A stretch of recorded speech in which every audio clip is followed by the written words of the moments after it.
मालेगाव तालुक्यातील डोंगराळे इथं मन सुन्न करणारी घटना घडलेली आहे। एका 3 वर्षाच्या मुलीवर लैंगिक अत्याचार करून नंतर तिची दगडाने ठेचून हत्या केल्याची घटना उघडकीस आली आहे।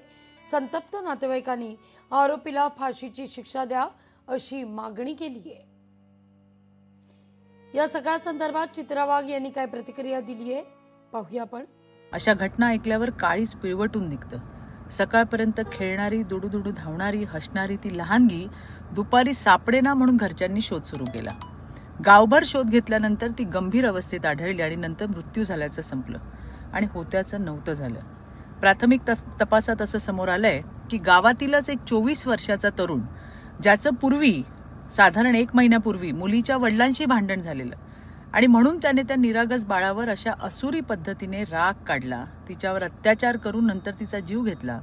पोलिसांनी तातडीने कारवाई करत अर्ध्या तासात विजय खैरनारला अटक केली आहे। अशा राक्षसी मनोवृत्तीला महाराष्ट्रात थारा नाही। आम्ही पीडित कुटुंबासोबत खंबीरपणे उभे आहोत। या प्रकरणात त्या चिमुकलीला न्याय मिळावा म्हणून देवाभाऊंच्या नेतृत्वात सरकार सर्वतोपरी मदत करणार आहे। या सगळ्या संदर्भात मुख्यमंत्र्यांनी देखील प्रतिक्रिया दिली आहे, पाहूया आपण। निश्चितपणे अतिशय कडक कारवाई या ठिकाणी केली जाईल।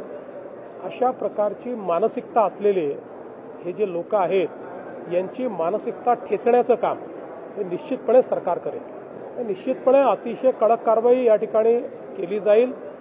अशा प्रकारची मानसिकता असलेले हे जे लोक आहेत यांची मानसिकता ठेचण्याचं काम हे निश्चितपणे सरकार करेल।